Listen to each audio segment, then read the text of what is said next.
ಇನ್ನು ಸಂಜೆ 4 ಗಂಟೆಯ ವೇಳೆಗೆ ಬೆಂಗಳೂರಿಗೆ ಸೂರಜ್ ರೇವಣ್ಣ ಅವರನ್ನ ಕರೆತರಲಿದ್ದಾರೆ. ಹಾಸನದಿಂದ ಬೆಂಗಳೂರಿಗೆ ಪೊಲೀಸರು ಕರೆತರಲಿದ್ದಾರೆ.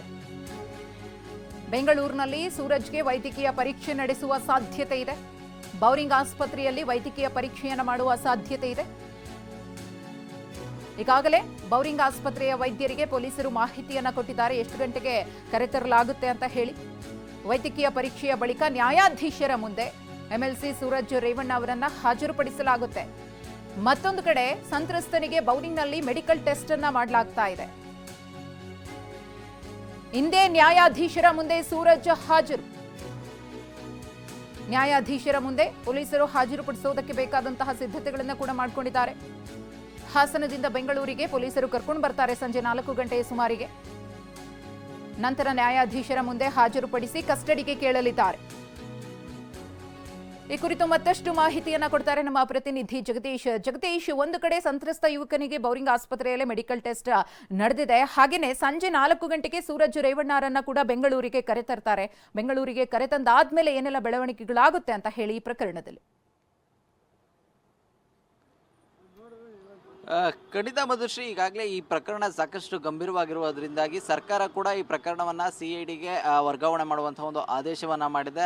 ಅದ್ರ ಜೊತೆಗೆ ಈಗಾಗಲೇ ಕಾನೂನು ಸುವ್ಯವಸ್ಥೆಯ ADGP ಕೂಡ ಈಗಾಗಲೇ ಏನು ಹಾಸನದ SP ಆಗಿರ್ಬೋದು, ಜೊತೆಗೆ CIDಯ ಹಿರಿಯ ಅಧಿಕಾರಿಗಳಿಗೂ ಕೂಡ ಈಗಾಗಲೇ ಒಂದು ಸೂಚನೆಯನ್ನು ಕೊಟ್ಟಿರುವಂಥದ್ದು. ಈ ಪ್ರಕರಣದ ಸಂಬಂಧ ಅಂದರೆ ಹೊಳೆನರಸೀಪುರ ಗ್ರಾಮಾಂತರ ಠಾಣೆಯಲ್ಲಿ ಏನು ದಾಖಲಾಗಿರುವಂತಹ ಒಂದು ಅಸಹಜ ಲೈಂಗಿಕ ದೌರ್ಜನ್ಯ ಪ್ರಕರಣ ಏನಿದೆ, ಈ ಪ್ರಕರಣವನ್ನು ಈಗಾಗಲೇ CIDಗೆ ವರ್ಗಾವಣೆ ಮಾಡಲಾಗಿದೆ. ಈ ಪ್ರಕರಣದ ಸಂಪೂರ್ಣ ತನಿಖಾ ಹಂತದ ಮಾಹಿತಿಗಳೇನಿದೆ ಅವೆಲ್ಲವನ್ನೂ ಕೂಡ CIDಗೆ ವರ್ಗಾವಣೆ ಮಾಡಬೇಕು ಅನ್ನುವಂಥ ನಿಟ್ಟಿನಲ್ಲಿ ಬೇಕಾದಂಥ ಒಂದು ಅಗತ್ಯ ಒಂದು ಸಿದ್ಧತೆಗಳು, ಜೊತೆಗೆ ಮುಂದಿನ ಪ್ರೊಸೀಜರ್ಗಳನ್ನು ಮಾಡ್ಕೊಳ್ಬೇಕು ಅಂತ ಹೇಳಿ ಕೂಡ ಈಗಾಗಲೇ ಪತ್ರದ ಮುಖೇನ ಕೂಡ ಉಲ್ಲೇಖಿಸಿರುವಂಥದ್ದು. ಆ ನಿಟ್ಟಿನಲ್ಲಿ ಈಗ ಎಲ್ಲ ಸಿದ್ಧತೆಗಳು ಒಂದು ಕಡೆ ನಡೀತಾ ಇದ್ರೆ, ಮತ್ತೊಂದು ಕಡೆ ಈ ಪ್ರಕರಣದ ಸಂತ್ರಸ್ತ ವ್ಯಕ್ತಿ ಏನಿದ್ದಾರೆ ಅವರಿಗೆ ಒಂದು ವೈದ್ಯಕೀಯ ಪರೀಕ್ಷೆಯನ್ನು ಮಾಡಲಿಕ್ಕೆ ಅಂತೇಳಿ ನಿನ್ನೆ ರಾತ್ರಿನೇ ಬೌರಿಂಗ್ ಆಸ್ಪತ್ರೆಗೆ ಕರೆದುಕೊಂಡು ಬರಲಾಗಿತ್ತು. ಅದೇ ನಿಟ್ಟಿನಲ್ಲಿ ಈಗಾಗಲೇ ವೈದ್ಯಕೀಯ ಪರೀಕ್ಷೆ ಕೂಡ ಒಂದು ಮುಕ್ತಾಯದ ಹಂತ ಕೂಡ ತಲುಪಿರುವಂಥದ್ದು. ಅಂದರೆ ಬೌರಿಂಗ್ ಆಸ್ಪತ್ರೆ ಕಾಂಪೌಂಡ್ಗೆ ಹೊಂದಿಕೊಂಡಿರುವಂತಹ ಅಟಲ್ ಬಿಹಾರಿ ವಾಜಪೇಯಿ ಆಸ್ಪತ್ರೆ ಏನಿದೆ, ಆ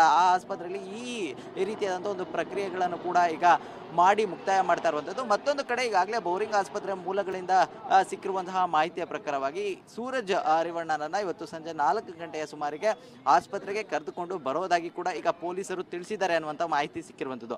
ಅಂದರೆ ಎಲ್ಲೋ ಒಂದು ಕಡೆ ಈ ಪ್ರಕರಣ ಈಗ ವರ್ಗಾವಣೆ ಆದಂತಹ ಬೆನ್ನಲ್ಲೇ ಇವತ್ತು ಮಧ್ಯಾಹ್ನದ ಸಂದರ್ಭದಲ್ಲೇ ಸೂರಜ್ ರೇವಣ್ಣನನ್ನ ಕರೆದುಕೊಂಡು ಬೆಂಗಳೂರಿನತ್ತ ಹೊರಡಬಹುದು ಅನ್ನುವಂಥ ಒಂದು ಮಾತುಗಳು ಕೂಡ ಕೇಳಿ ಬರ್ತಾ ಇರುವಂಥದ್ದು. ಆ ಬಳಿಕವಾಗಿ ಇಲ್ಲಿಗೆ ಕರೆದುಕೊಂಡ್ಬಂದು ನಂತರದಲ್ಲಿ ಇಲ್ಲಿ ಒಂದು ಮೆಡಿಕಲ್ ಪ್ರೊಸೀಜರ್ ಅನ್ನ ಮಾಡಿಕೊಂಡು ನಂತರದಲ್ಲಿ ನ್ಯಾಯಾಧೀಶರ ಮುಂದೆ ಹಾಜರುಪಡಿಸುವಂತಹ ಒಂದು ಸಾಧ್ಯತೆಗಳು ಕೂಡ ಇರುವಂತದ್ದು. ಮಧುಶ್ರೀ, ಧನ್ಯವಾದ ಜಗದೀಶ್. ದಿಲೀಪ್ ತಮ್ಮ ಮಾಹಿತಿಗಾಗಿ.